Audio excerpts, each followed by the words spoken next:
Chapter 18 Dreaded Feminine Wiles. Eliza put on a happy face all of the way through Christmas, but the girls could see the sadness eating away at her. It was only 1 year ago, a couple of weeks before Christmas, when the phone had rung, delivering the terrible news. Jeremiah had died. He had always loved Christmas so much, Eliza said to Alex, ignoring Kara's presence. Kara understood. She had only shared one Christmas with the whole Danvers family, but Eliza didn't know how much that day had meant to Kara. Jeremiah had showered her with love and presence, and she had felt the same love for him. That was when she had realized that she could embrace a new father without dishonoring her dad on Krypton. Now, the day after Christmas, someone called on the home phone. Eliza was busy cutting onions, while Kara and Alex were having a blast playing tennis, using a cool new video game console they got for Christmas. They pretended not to hear the insistent ringing of the phone. Eventually, it stopped. The call went to the answering machine. Kara and Alex stopped playing when they heard a familiar voice on the speaker urging all parents to attend the PTA meeting scheduled for the following day. The two girls faced each other with alarm, conversing with their eyes. Was this meeting planned recently? Did the school usually urge parents to their meetings?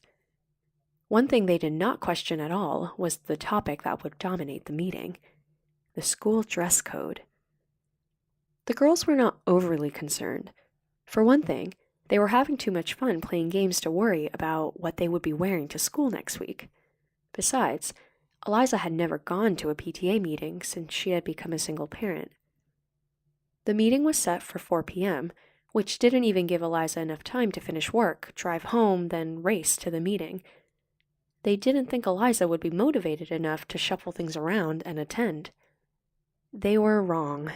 Eliza had driven directly from work to school the next afternoon, and when she finally returned home at 8 p.m., the girls could tell by the look on their mom's face that the holiday spirit had officially left their happy home. Often, when Eliza blew a gasket, Alex was the object of her wrath, but today it was directed only at Kara. The look in Eliza's eyes made Kara worry about the truth of any kind things Eliza had ever said to her. At first, Eliza calmly explained to the nervous girls what the meeting was about. The school was concerned about flagrant disregard for the dress code, so the administration had drawn up a new, modern dress code and was encouraging parents to set the students on the right path. Eliza's voice acquired an edge when she described some reports of a few girls who went too far and distracted the boys with inappropriate exposure. Finally, she stated with damning certitude, some girls weren't even wearing underwear. She glared at Kara accusingly, apparently knowing more than she would say. Kara could not meet her eyes, confirming her suspicions.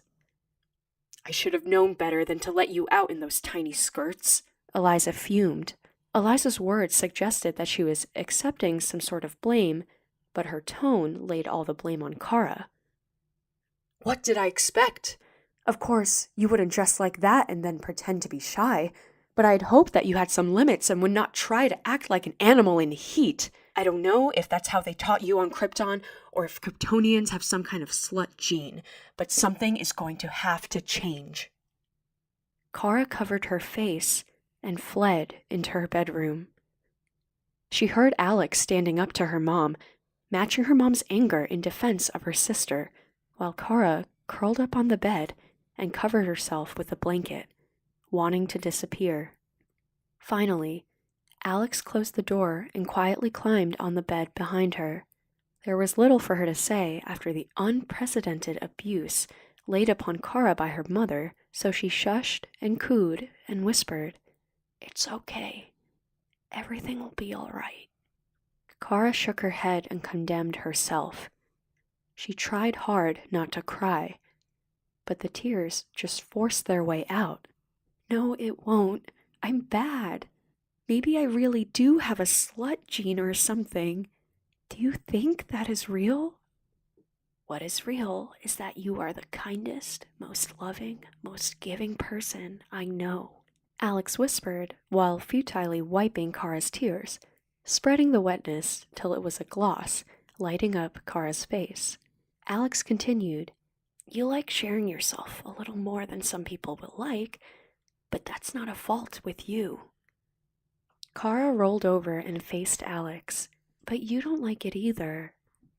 Alex bit her lip. I'm just afraid that if you give too much of yourself, you won't have enough left for me. That's impossible, Kara said, as she pulled Alex so close to her that their hearts almost touched, because you are a part of me. Eliza spent the next hour in her bedroom, staring at her computer like she could find answers to all her problems if she just Googled the right questions. When Eliza finally emerged, she seemed to realize that she had crossed some kind of line. She made dinner for her daughters, Kara's favorite pasta, and then she slipped back into her bedroom and stayed there for the rest of the night.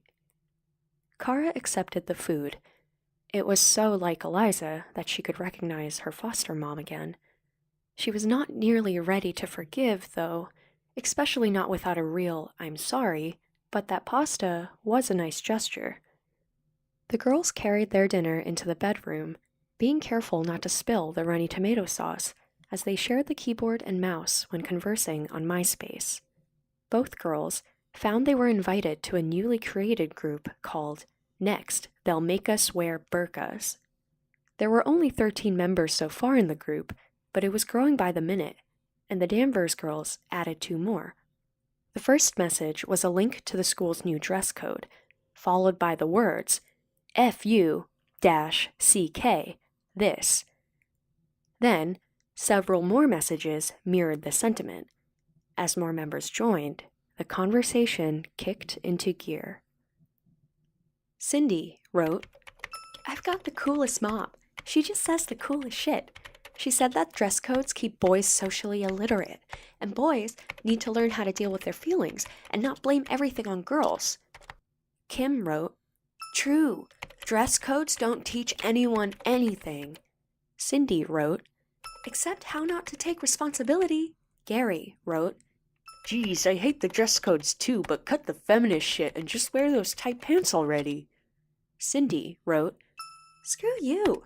If that's all you want from girls, Gary, you'll never get into those tight pants you drool over. Gary wrote, Whatever. Kim wrote, You can think any way you want, Gary. It's about much more than dressing sexy. They want to control everything, even who we are. Don't get mad at me if I wear a tuxedo, and I won't get mad at you for wearing a dress. Gary wrote, Gross. Cindy wrote, You just don't get it, Gary. They think you can't handle seeing a sexy girl without turning into a horny zombie, or see someone who's different without getting all intolerant. They think you'll go on a raping spree just because you see a girl's shoulders, and all of society will fall apart. Prove them wrong. Gary wrote, That's crazy. I just think girls are hot, but that doesn't mean I can't control myself. If a girl says no, I always stop. Cindy wrote, Well, that's a start, but you still have a lot to learn. Gary wrote, Whatever. Emily angrily wrote, Has anyone actually read the new dress code? It's like Puritan. No shoulders and no collarbones. Long sleeves and long pants only. Skirts have to be below the knee. They got rid of the underwear loophole. Now we have to wear exactly what kind of underwear they want us to wear. I'm just not doing it. Cindy wrote, Me neither. When we go back on Wednesday, I'm going to wear a strapless top with hot pants. I hope they send me home. Kim wrote, Sigh. I'm just going to wear what I always wear. That was always okay before. Andy wrote, I've been wearing the same jeans for 3 years. I'm not stopping now just because someone doesn't like the look of my rear end. Cindy smiled and wrote, "Welcome aboard. If we have the seniors on our side, they can't stop us." Kim frowned and wrote, "This is not going to be easy. Just a warning. My mom is all like on the board with the school. She says it's about time the school did something because all girls dress like whores." Kara wrote, "My mom called me a slut today." Cindy wrote, "That's terrible, Kara. I'm so lucky to have a supportive mom. Women are their own worst enemies," she says. Alex wrote, "Mom was out of line. I couldn't believe she said that, but I think she really cares for Kara. She was having a bad day." Kim wrote, "Your mom called you a slut, Kara? That is so wrong." Cindy wrote, "Hey Kim, you called me a slut just yesterday." Kim wrote, "Yeah, but you're my friend and you know I love you. XOXO." Cindy smiled and wrote, "Oh, I guess it's okay then." Bobby wrote, "Kara, I'm so sorry." Kara wrote, "It's okay, Bobby." Bobby wrote, "I would never think of you like that." Kara wrote, "I know." Bobby wrote, "I just think you are so beautiful and sexy. I know you don't think of me like that, but I can't stop thinking about you." Kara wrote, "It's okay, Bobby. You are really nice and I like you, but I'm in love with Alex. You can jerk off when you think of me if you want to. You can have that. That would be nice." Cindy wrote, "Wow, what just happened here? Can we get back to dress codes?" Alex had gone to the kitchen while Kara was typing. She returned with 2 glasses of ice water. She handed 1 glass to Kara as she sat down. Then she caught up with the conversation on the MySpace group. "Oh, Bobby's back," Alex said, matter-of-factly, and then her jaw dropped. "Did you really say that? Jerk off? It would be nice? Do you know what jerking off means?" Kara nodded. "Yeah, it's when a boy touches himself until the baby juice comes out." Alex's eyes still registered shock. "You actually want him to do that when he's thinking of you?" "Why not?" Kara shrugged. "That's considered a compliment on Krypton." Alex laughed uncomfortably. "First you show him your goods, and now you tell him to think about that image when he jerks off? And you told him in front of everyone on MySpace. What were you thinking?" "On Krypton, this was how we did things. Being in love was always good, no matter who you were in love with.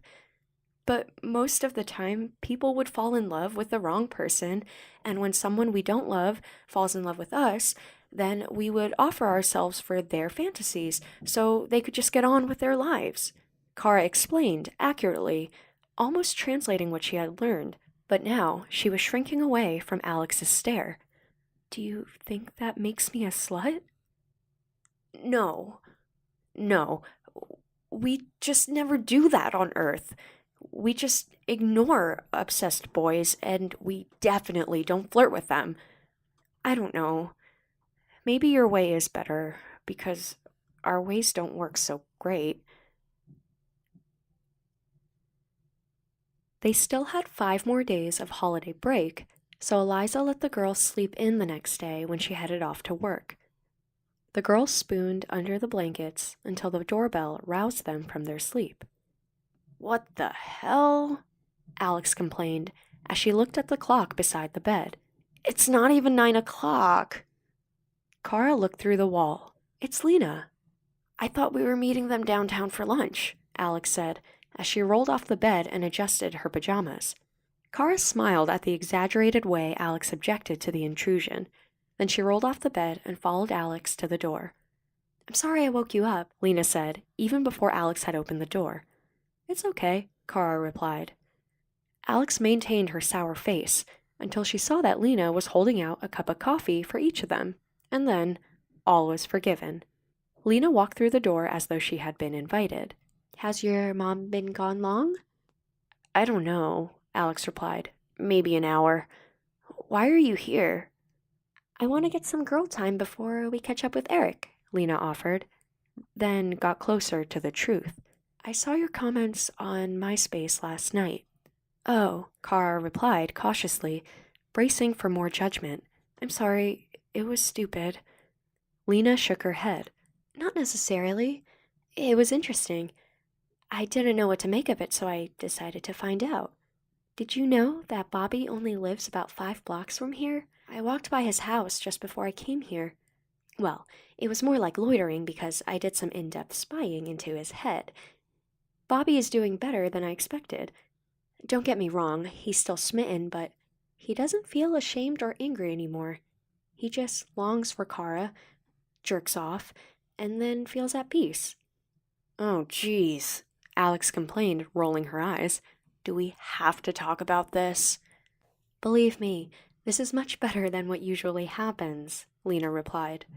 But sure, we can drop it. I just thought you'd want to know that I think Bobby will be better now. I'm just tired of people thinking of my sister as a slut, Alex said. Bobby doesn't think of her that way, Lina corrected. But yeah, I saw that your mom said that. What was that about? She found out that I wasn't wearing panties at school, Kara replied. Oh, that's bad, Lina agreed. But that's not enough for a mom to call her daughter a slut. I mean, that's harsh. Mom is going through a hard time right now, Alex excused. Dad died this time last year. Lina stared through the clouds in Alex's mind. There is more to it than that, isn't there? Alex stiffened, and her mind locked. I'm sorry, Lina said quickly. Sometimes I can't stop myself, but you know something that you wish you didn't know. Kara looked at Alex with curious alarm. What? What is it? Alex looked away. I don't know. I really don't. It's just, I don't want to think about this. Lina frowned. This isn't the first time your mom called you a slut, Kara. Kara crossed her arms and she looked at Alex. But why? You know something? Alex took a deep breath. It's just some scientific stuff she's worked on. Biology. She has some theories. What? She thinks I was born a slut? I don't know, Alex insisted. Tell her, Lina. You know I don't know why. Lina nodded. But you know how to find out. The 3 girls stood in Eliza's bedroom staring at the laptop. Eliza was old-fashioned, writing her passwords on a sticky note in her top drawer, but the girls would have guessed the password quickly enough if they needed to. It was Jeremiah. Alex sat down at the keyboard while Kara and Lina assisted over her shoulder. We're going to get caught, Alex warned, but she was already diving in. She double-clicked her way through Explorer, looking for Eliza's document folder. Check the recent files in Word, Lina suggested. Alex did as suggested. The most recently accessed document was named Journal-Kara-5-Sexual Characteristics and Behavior. When Alex opened the document, they saw that the document was recorded in chronological order, with a date posted on each page. The first page was dated only a week after Kara first moved into the Danvers home. Lina started reading the page out loud, as Alex scrolled from page to page. February 12th, 2004. Our new daughter appears to be a normal 11 or 12-year-old human girl. Kara has an aversion to tight clothes, to clothes with layers, and to any kind of underwear. She only feels comfortable in gowns. If my translations are correct, Kara tells me that clothes on Krypton were only used for protection, warmth, or to indicate social status. In fact, she says that wearing clothes for any other reason was considered shameful. We will have to re-educate her on this attitude. Around the house, she feels comfortable walking around completely naked.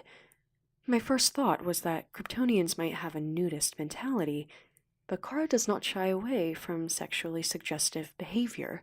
She seems to understand the sexual significance of walking around in the nude, but she doesn't understand why anyone would have a problem with it. I'm not sure if this means Krypton is enlightened regarding sexuality, or is held captive by it. May 3rd, 2004. Kara had her first period yesterday. I was not able to examine the discharge, but the event seemed indistinguishable from a normal Earth girl's period. Kara's height and physiological development lag behind her sexual age.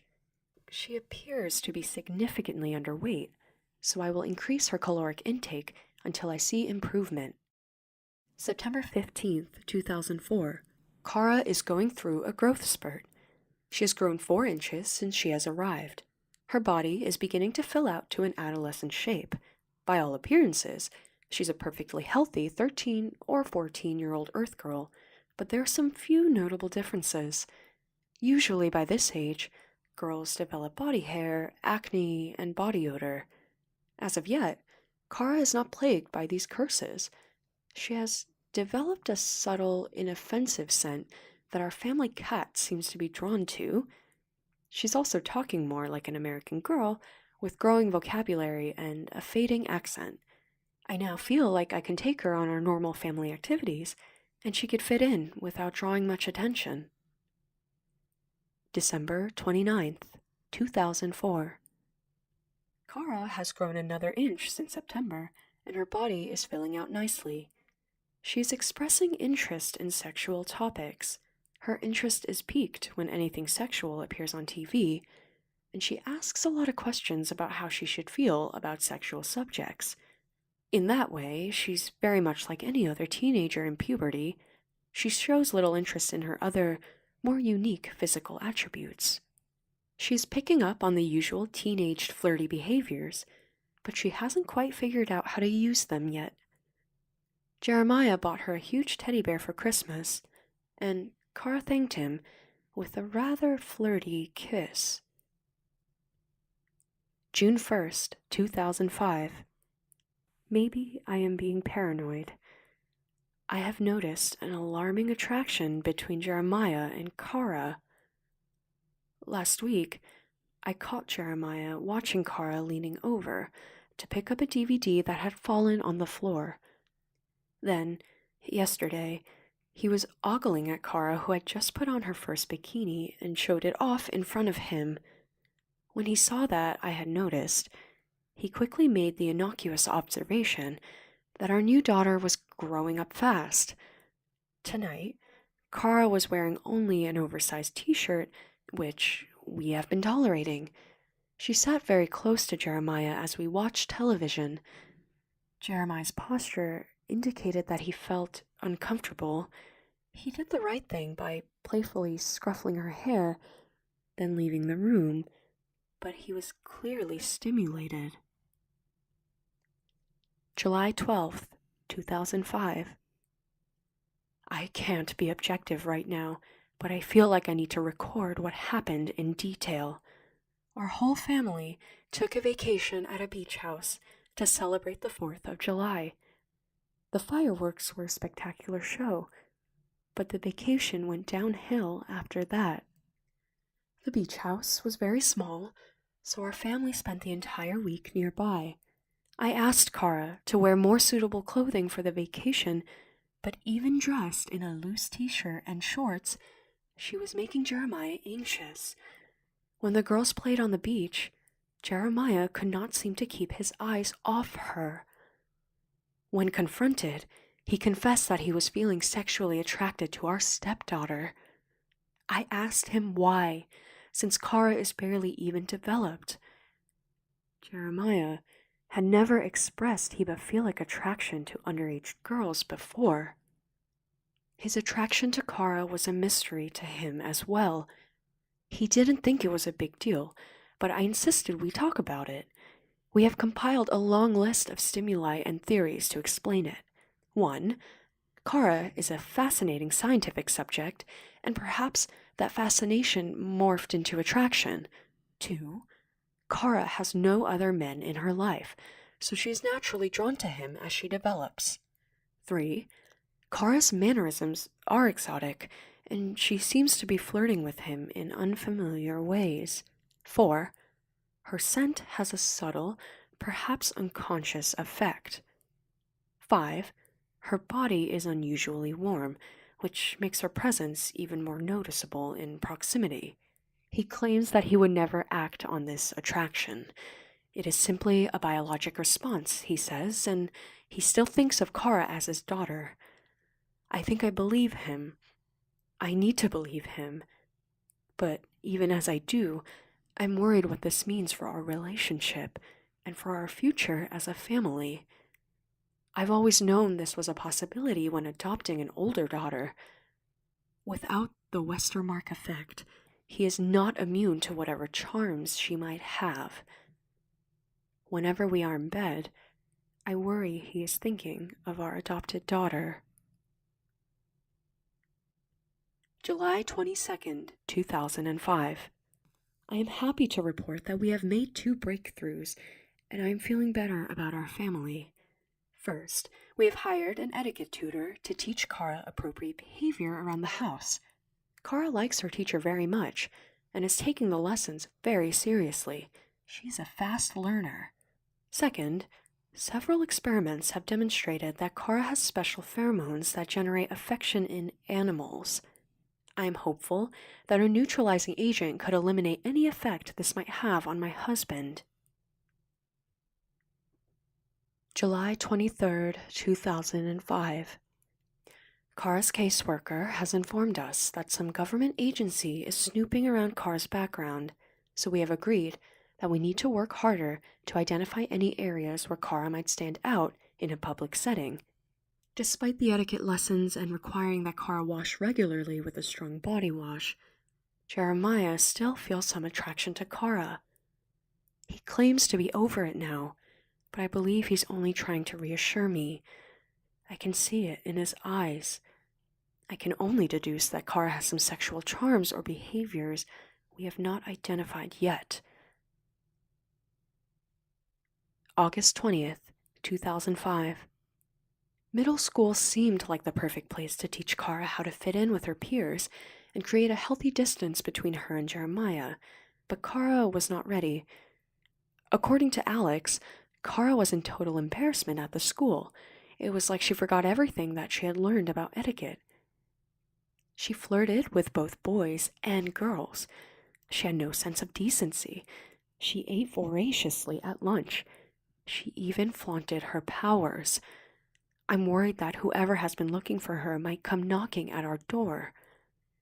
We have decided to homeschool her until at least spring semester. She needs to learn discipline and confidence. September 1st, 2005. We hired the etiquette teacher again, but she is frustrated with Kara during her new lessons. Introducing Kara to school so early appears to have been a big mistake. It has created a lot of tension between Kara and Alex. Kara is throwing tantrums, which can be a little scary. She's acting inappropriately, reverting to her old habits, and she is crying a lot. We need to find a therapist we can trust. September 30th, 2005. Kara is back to being her sweet self again. She's a joy to be around, except that she's very jealous when Alex is away at school. She waits for her sister like a puppy waits for its master. I fear that Kara might be becoming sexually attracted to her sister, and I feel like I need to cut this in the bud. I have created a concoction of baking powder, lemon, and a touch of garlic to counter the effects on her pheromones. Jeremiah has agreed to turn his study into a bedroom for Alex, so the girls can have their own separate spaces. October 10th, 2005. I am very upset. Let me say that up front. Despite all of our warnings, Kara decided to show off her powers with a late-night flight to impress Alex.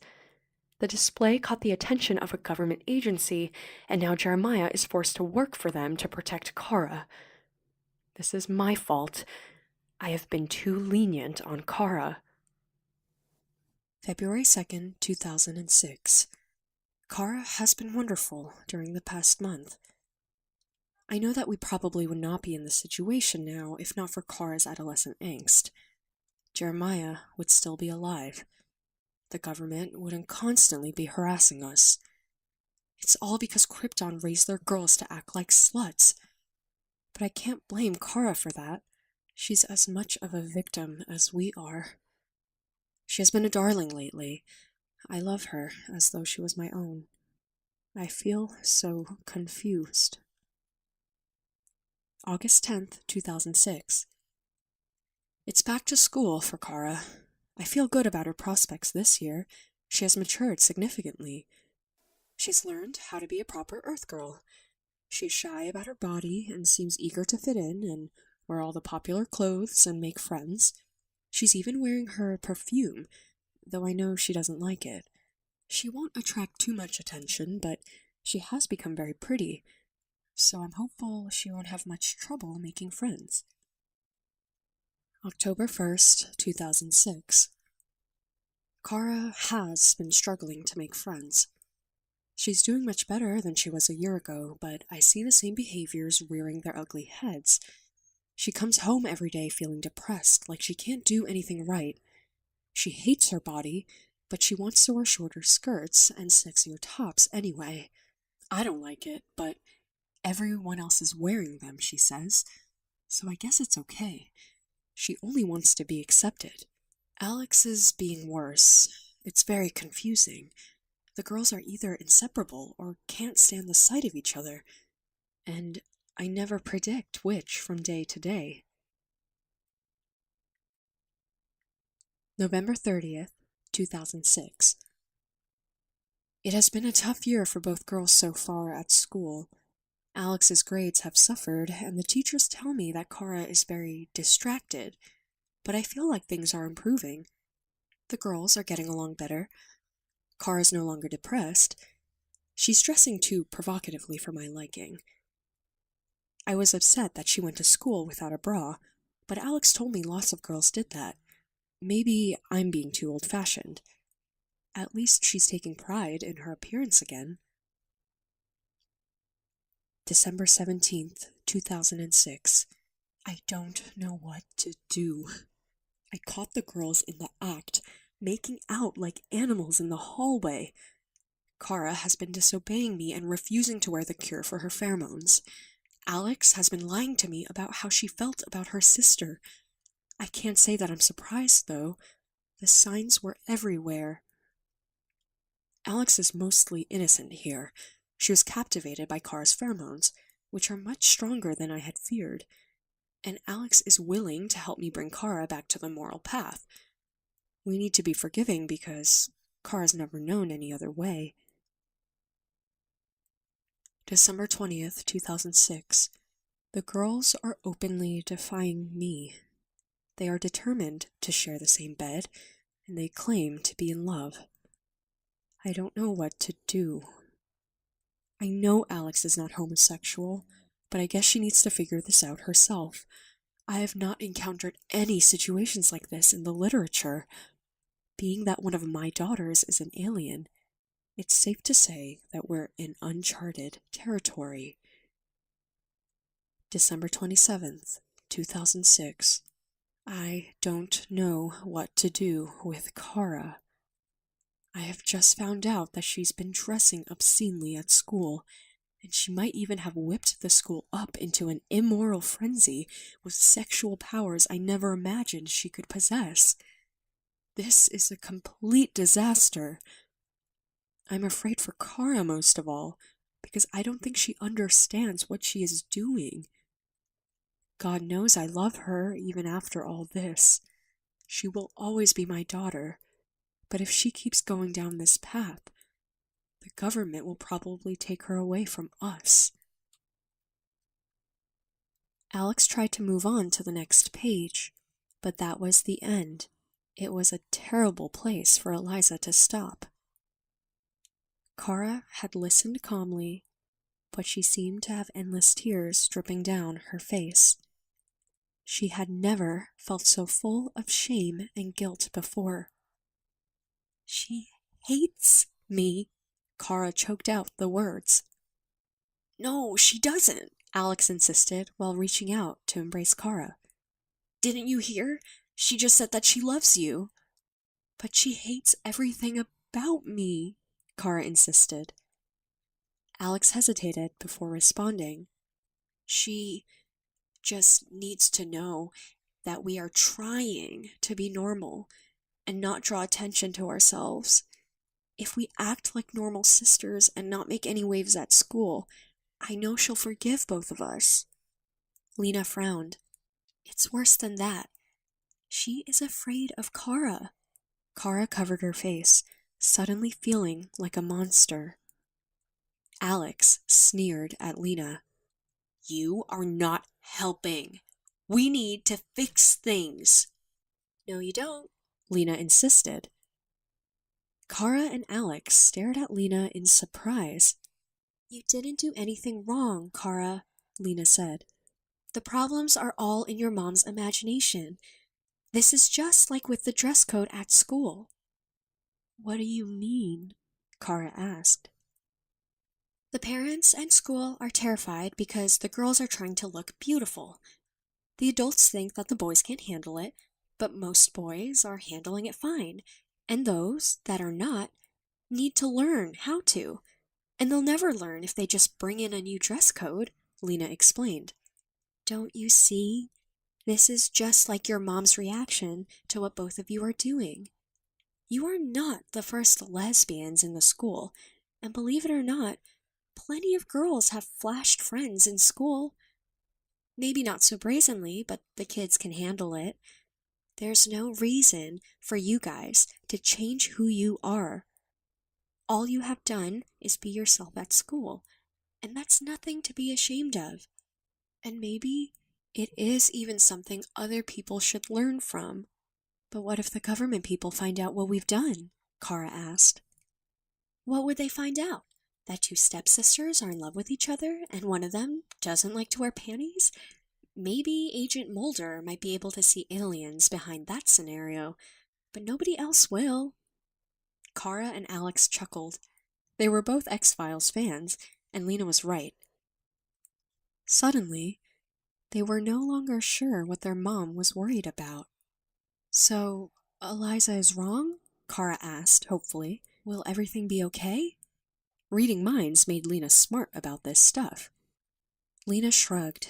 She is worried about your sexuality, just like moms always do. She has made a monster out of that fear, but I think this is something she just needs to come to terms with. Lina clicked open the history on the computer. There are other documents about Kara in here, like powers and education. I think we've already invaded my mom's privacy enough, Alex said, as she pushed Lina away from the computer and shut it down.